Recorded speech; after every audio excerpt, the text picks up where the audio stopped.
right, guys, summer trading with low volume continues. Today was tough. All right, I didn't have a whole lot of time to trade today. I did quite a few stocks, but just pretty much in and out. I was red on a few of them, crawled my way out, and I ended up red on one, so I'll show you that. Sometimes I just have to walk away. All right, I'm looking over at my notes. I had a really good question, two good questions yesterday in my videos. I'm gonna go over them here. The one that I'm gonna go over in the charts is, when you say you jump on and see a stock running, how are you defining running? Is it several green candles or just one large green candle or something else? Really good question. I get it a lot.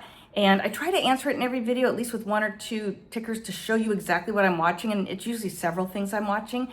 But I actually have some where I marked up the charts today, so I'll show you that. And I think that's going to help. That was Steve Krim. Hopefully you're watching this. And then the other one was also by Steve. And he said he loves my material, but it's not exactly going to work for those trying to build a small account. I just got to real quick say, I started with a small account 4 years ago. I lost a lot of money in small caps and moved to large caps. So I'll go over that in a second. He says he's amazed that someone can buy a large amount of a large cap stock and come away with $15 or $20 profit. Small cap, low float stock might present a better risk reward profile. Okay, here's the thing. I started off with small caps. I started off watching Ross Cameron. For a year and a half, I tried trading his style. A year into it, I lost $12,000. It was a lot. And it killed me. It was very tough. I almost quit. And then I found Day Trading for Success, and he trades large cap stocks. I have been investing in large caps for 30 years. I've owned my own businesses for 30 years. All the profit from my businesses goes into large cap stocks. I understand large cap stocks. I understand running a business. I understand how the businesses do in earnings. Large caps just resonated with me. And when I started watching his videos, I went, oh my God, it was like a whole new world opened up. Now, I started off with small share size. I had lost $12,000. So I was not ready to lose anymore. I started off trading one share of large caps, just one. If you buy Nvidia and it's $200 and you buy one, it's $200. You're not risking $200 because when it goes down a few cents, you're gonna get out just like anything. You're gonna have a take profit and you're gonna have a stop loss. Well, if my stop loss, if I take 100 shares of Nvidia and my stop loss is 5 cents and I'm trying to get 10 or 20 cents out of it, I'm gonna lose $5 on 100 shares. I'm not losing that much. But when I get caught in those knife dumps on the small cap momentum stocks and I get caught in those halts that just keep going down and down and I can't get out, I was losing a lot. And it wasn't just the halts. It was rare that I got caught in a halt, but you know what I'm saying. They would go up and then for no reason come down, and I don't care how much I did with what you see and all my support and resistance levels, I just couldn't handle it. So it's not for everyone. I get it, but it is for me. And I spent a year and a half. Second year, I lost $5,000. So I had 17,000 down in the first, I didn't lose 5,000. The second year, first year I lost 12,000. Second year I made 5,000, but it wasn't enough to refill the coffers. So 2026, this is my third year, and I have completely been refilling my coffers again, and it's nice. So anyways, let's move on. Small caps are not for me. I do want to learn to trade them, but I need to refill my brokerage account with safe stocks that I feel comfortable with, And then I'll go back to learning that because I do want to learn it. I love trading pre-market. All right, let's go see what I did. I did have one loser, and I do want to show you that. I just couldn't pull my way out, and I like taking very small losses. It's safe. I only lost $30. It was Nvidia. I know when to walk away, and I just decided to walk away. Everything else was just small base hits. And I think that's safe. At the end of this video, I'm going to link my risk management video to show you guys how I do risk management when I do get into trader rehab, what I do to pull out safely and get my cushion going again. Okay, let's go check it out. All right, this is the screen I was talking about. You guys, when I'm working at my desk, I can't use all my monitors for trading, but I do keep one of them dedicated just to this screen. And then I minimize my trading screen, which you'll see in a second. These are 5-minute charts. They have the 9 and 21 EMA and VWAP on them. And these are mini tickers I trade every day. And then around the outside edge will be tickers that had news early in the morning in pre-market. So I do listen to pre-market to see if there's any large caps that have news because I know they could run during the day. So Alibaba had news. SpaceX I keep on here all the time. AAOI had news and I've owned it in the past. So everything else I've been trading this week. I own this one right here, and I've actually been day trading it quite recently in the last 2 weeks. So I had this up here. All right. What I do is I look for consolidation, guys. So when I'm working at my desk, I'm going to take INTC right up here in the top right as an example. And I do have the chart marked up. So when we get to it, I'll show you what I was looking for. So my tickers that I trade every day tend to run either up or down the first hour to hour and a half. That's, there's high volume that first hour of market open. And all these stocks are going to run in one direction. Everyone gets excited. Then those stocks tend to, not always, but many of them will tend to go sideways for another hour or so. And you see that right here. And what I'm looking for is for that consolidation to break. So as I'm at my desk, I can glance up. And if I see something like INTC break consolidation, it's no longer going sideways and it's coming down or going up. Sorry about that. If it's coming down or going up and it breaks that consolidation, I can see that and I will real quick pull up this screen and instantly, just like right here on CoreWeave, I instantly got in and out and I was done. So CoreWeave, that happened. I was in and out and done. Now comes to the second question. How do I know? Well, part two of that question. Sorry. How do I know? What am I looking for to get in? That was one of the things I'm looking for. But the other thing, when I pull up this screen that I'm looking for, this is perfect. And I've highlighted this here so you can see. So it had been running up. So it wasn't in consolidation, but it had been running up. And the one thing, I don't want to get in this because I don't know how far up it's going to go. It hit an all-time high right here. So I know it's getting ready to come down. When it keeps hitting new highs, I'm waiting many times for these stocks just to reverse and come down, and I'll take that short, or vice versa.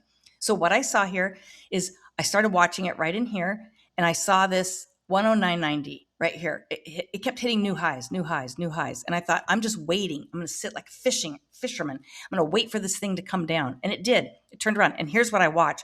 I stare at these volume bars. This is Day Trading for Success, has this scalping indicator. And it's just volume bars that have the sellers and buyers versus buyers. And in live action, you're seeing the struggle between the two and it's fighting.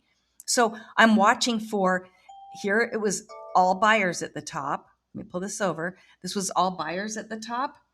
Buyers were at the top, and I just knew somewhere eventually I'm going to see this where buyers dump, and they just dump.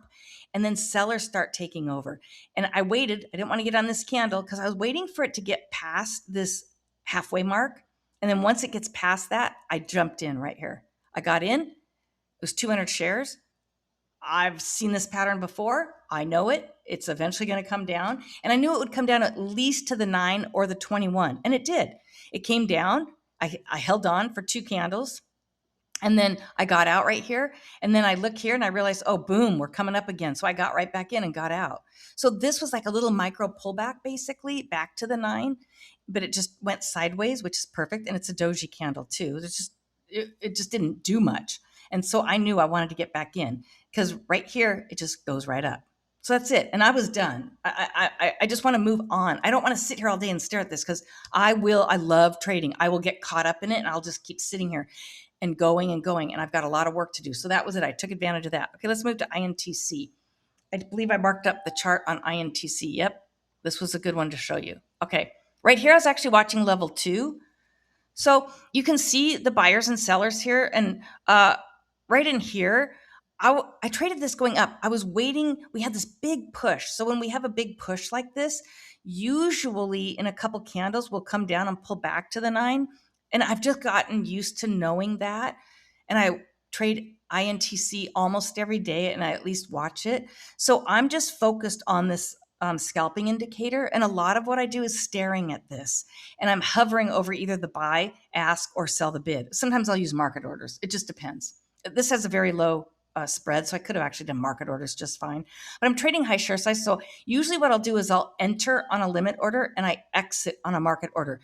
Because entering on a limit order, if it skips my order, it's fine. I'm just not in the trade. I just wait for the next pullback. But once I'm in the trade, I want out and I immediately want out. So then I'll usually do market orders to get out. Okay, so right here, I'm just trading here. I see a lot of wicks and I know we're going to have struggle right here because see right here, we wicked hard down here. We really rejected this. And then boom, this very next candle, huge rejection, could not get past it. We went one tick past into that level, just one one tick past this one. And then right here, we went up and it failed. It hit that. So I am watching here to see if it's going to shoot past. That's all I want, is to see if it's going to shoot past. So I'm in long right on these because I want to see how high it'll go. And I'm trying to get it past this. Sometimes I take a chance trying to get it to go past these and it fails and comes down. So right here, I got back in, and look right here, I was watching level 2. So on these 2 candles, I was watching level 2. And or sorry, on these 3 and 4 candles, right in this area here, I was trading and I was watching level 2. And right here, see this? I kept seeing big bids over here, just huge orders on the bid, and they were getting eaten up. So people were buying, and it was getting eaten up. And I thought, I think that means we're going to get a big green candle. Now I'm still learning level 2, and I know there's hidden orders on large caps. You can't always trust it, but right here is where I really started watching level 2, and I got in right here and got out on this candle just off of what I had seen, something very similar to this on level 2.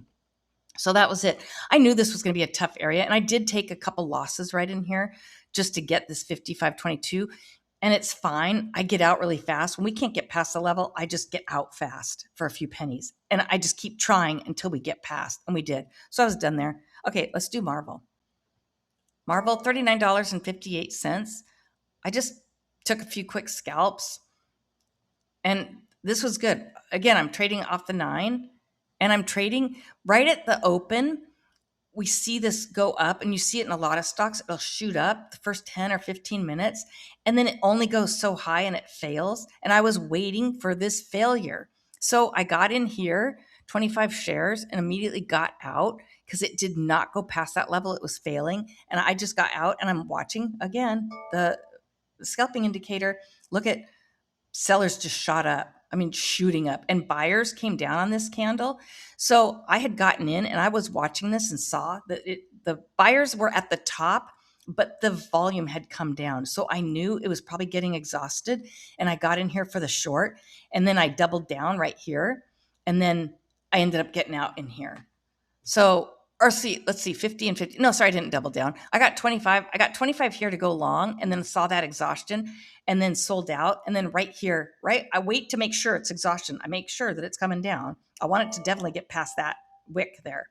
And then I got in here, got out, and then I see the buyer stepping up, and I turn right around, and I see that we're resisting this 21, and we held VWAP. We did not close below VWAP. So VWAP technically is holding this, and so is the 21, and we shoot up, and I get in and take it up. So $39.58. Again, I'm just scalping pennies. I'm not, maybe 10, 20 cents. I'm not scalping a lot, 5 cents sometimes.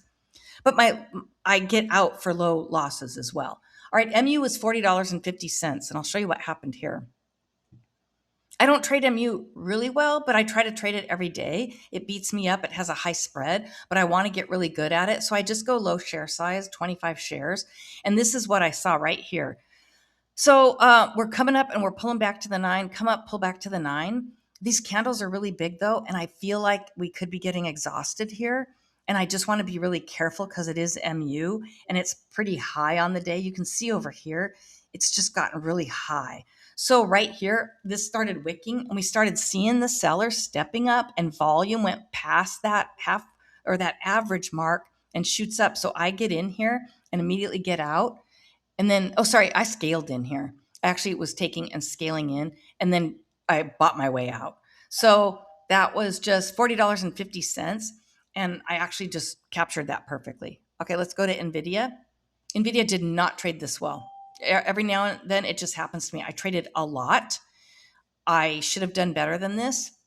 Nvidia was actually low volume, and I knew it, and I just was going to try to take pennies, and I couldn't get a rhythm, and that's fine. Sometimes you're just not going to get that rhythm. Now, there were areas where it was trading above volume and areas where it was trading below volume, and it just was hard. It's just going to happen. So I finally just said enough, and I actually didn't lose that much. It was just this back and forth. I'd make $11, I'd be up, then I was down $9, and up $10, then down $20 or $8. It was just this little like $10 up, $10 down. And eventually at $30, I said done. Because I know once we go from just $10 up and down, up and down, up and down, $10, and I get to 30, I'm done. I just don't need to keep trading it. All right, Palantir. Palantir was only $3.65. I struggled with this one, and I do sometimes struggle with Palantir. And again, look at this. It was coming up, comes down, hits the 21, and it starts trading sideways. And I got caught up in this action, expecting it, watching the volume bars, wanting it to push up. And it started to, but just didn't and failed. And it wasn't like enough of a push. I just kind of held in there. I was trading large share size and I was getting out for just pennies, just nothing, right? But I also was making nothing, $3.65. So that's all I made on that. But I didn't lose, so I was fine with it. It's summer trading. And I knew to walk away at $3. Just move on. All right, here we are on SpaceX. SpaceX in the morning was the first thing I traded. And I was up on the very first trade, $17. And I had waited just to get just about 5 minutes into it and tried to trade this pullback here and then take it up. So I did. Second trade, first trade was $17. Second trade, I made $34. And then I gave back a little and I was only up $10. And then I got to negative $3 over in this area. And right when I got to $20 profit, I just said enough because I had given all that first part back and I just wanted it back. And then I wanted to just be done. All right. Sometimes you do literally just have to know when to walk away. Take a small green and go. You practiced. If anything, you practiced. All right. Tesla was the weird one. Tesla. It had news, but it had news in here that I heard on Benzinga Squawk.